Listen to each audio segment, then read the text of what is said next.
Hi, you all. It's Holly, and today I wanted to share with you all my first tattoo experience.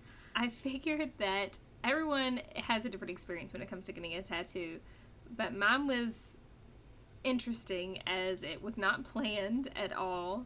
I only have the one tattoo, that's all I have. So, if we start from the beginning, we have to go back to 2008. I was hanging out with a friend of mine, and it was her birthday, and I remember we went out to dinner, and she was wanting to go get a tattoo after dinner. So we had dinner, we were with her family, and the whole time during dinner, she was trying to talk me and her sister into getting a tattoo with her. And finally, her sister Valerie was like, all right, fine, I'm in. So then I was like, well, I guess I'll do one. I don't fucking know. So we go to this tattoo parlor that's not too far from the restaurant. I believe she had gotten this wasn't her first tattoo that she was getting, so I think she had been to this parlor before. It was Tattoo Charlie's that we went to, and I remember we walked in, and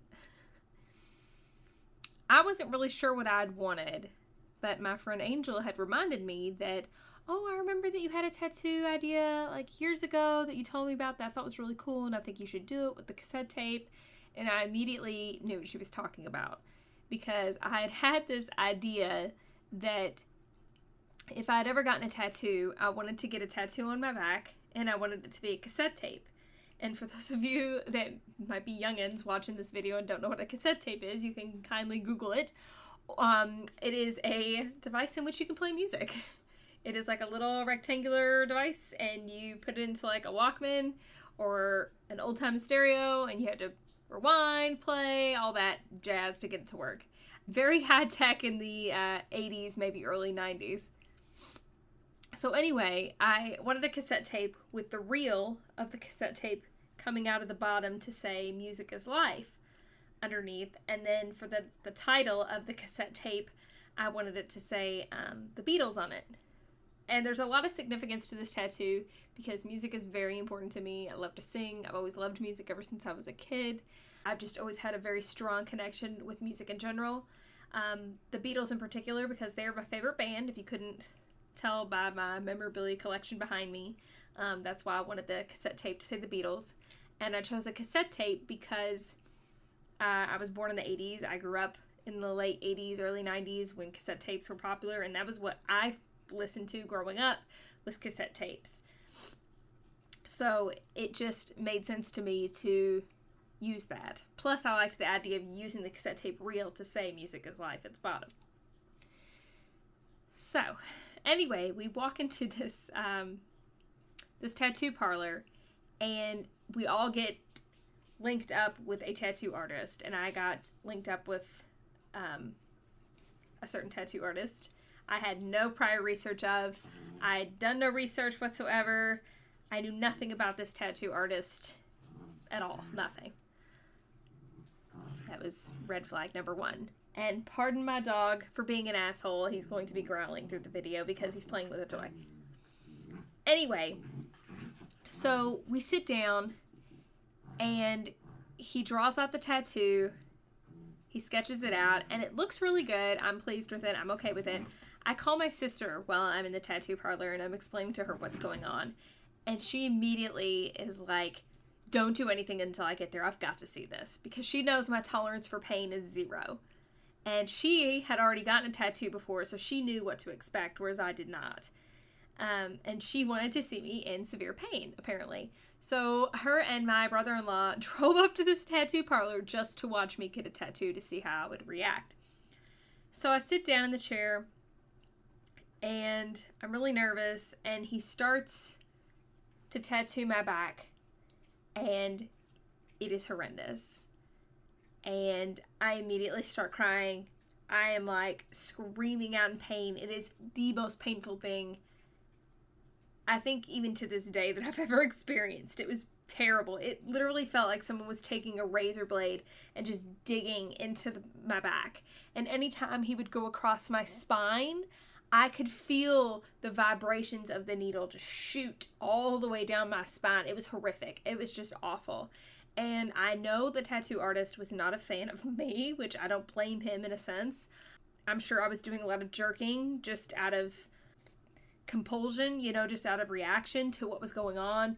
And I know there was several times he was very stern with me and told me I needed to stop. I needed to stop moving. It would mess the tattoo up. But I'm not kidding you when I say that it was really painful. And I felt like such an idiot because I'm looking around me. Her sister, Valerie, who had never had a tattoo at that point, was just straight-faced, stone-faced, just, I think she was getting one on her foot. No, she might have been getting one on her back too. But no reaction whatsoever. And of course, Angel, she'd been down this road a million times. This was easy peasy for her. So I'm wondering, like, I guess there's something wrong with me. I don't know. I guess I just have no threshold for pain whatsoever. So anyway, he finishes up the tattoo. It took about an hour to do the tattoo. I do remember that. And he took a picture of it, and it still had all the ointment and stuff that he put on afterward on it.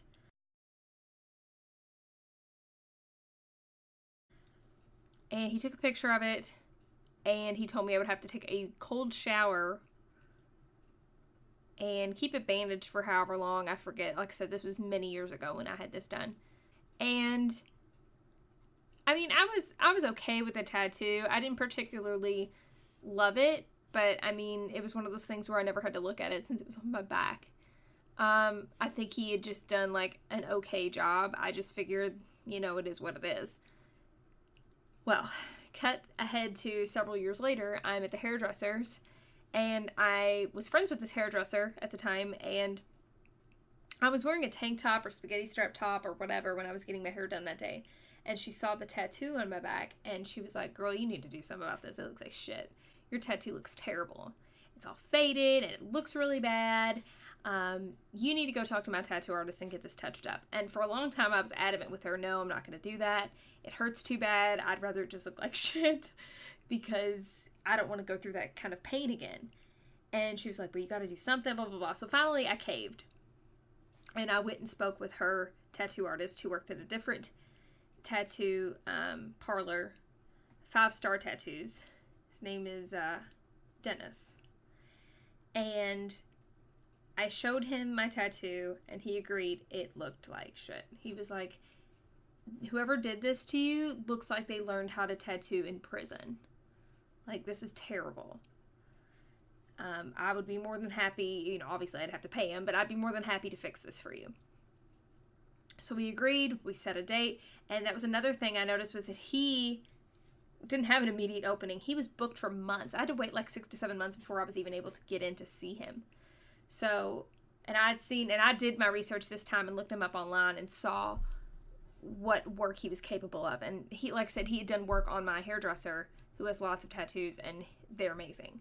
So I decided to go through with it. I finally had my appointment, and I was really nervous about the whole thing. I even warned him beforehand. I was like, "Look, hopefully I can take this. I didn't have a good experience this last time. It was really painful." And he went to start working, and it didn't feel anything like the first go around. And I don't know, I'm still not really sure why that is, but I didn't even cry a tear. Like, it was uncomfortable, but it wasn't painful. Like, it was nothing like what I'd experienced before. And he even said there was like raised, you can feel parts of the tattoo to this day where it's like raised, and he said that's scar tissue from where the previous artist had dug so deep into my back with the needle, it had scarred me. So obviously he was very heavy-handed and or didn't know what he was doing. So that makes a world of difference, knowing more about your tattoo artist before you go to get one done. So I highly recommend doing that. Do your research. If you can find a Facebook page for them, or if they have examples of their artwork, please, for the love of God, look it up. Don't get stuck in a situation that I got stuck in, where you just go in on a whim and just say, that guy's open, let's just go to his booth and get some shit permanently etched onto my body, because it may not always work out in your favor. He did really well with fixing this tattoo because, like I said, it was very faded, which I know that happens anyway, but it was faded and it just didn't look very good.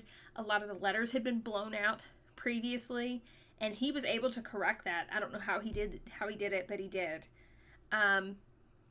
It looks a lot cleaner. It was a night and day difference, and it made me really like my tattoo a lot more, and made me proud to actually show it off and not hide it underneath of shirts and whatnot. I don't know. I don't regret getting the tattoo. I do regret not doing better research and not getting it done right the first time. But, you know, I'm fortunate that I was able to correct it, and it was correctable, and all I can suggest is do your research. Make sure you get something you want, something you won't regret living with for the rest of your life. You know, like I said, I have one that means something to me. I know not everyone's tattoos have meaning behind them, but that's important to me. Get what you want. It's your body. And, yeah, I mean, if you have any tattoo horror stories or tattoo stories in general you want to share, let me know in the comments. And I will talk at you all next week. Bye!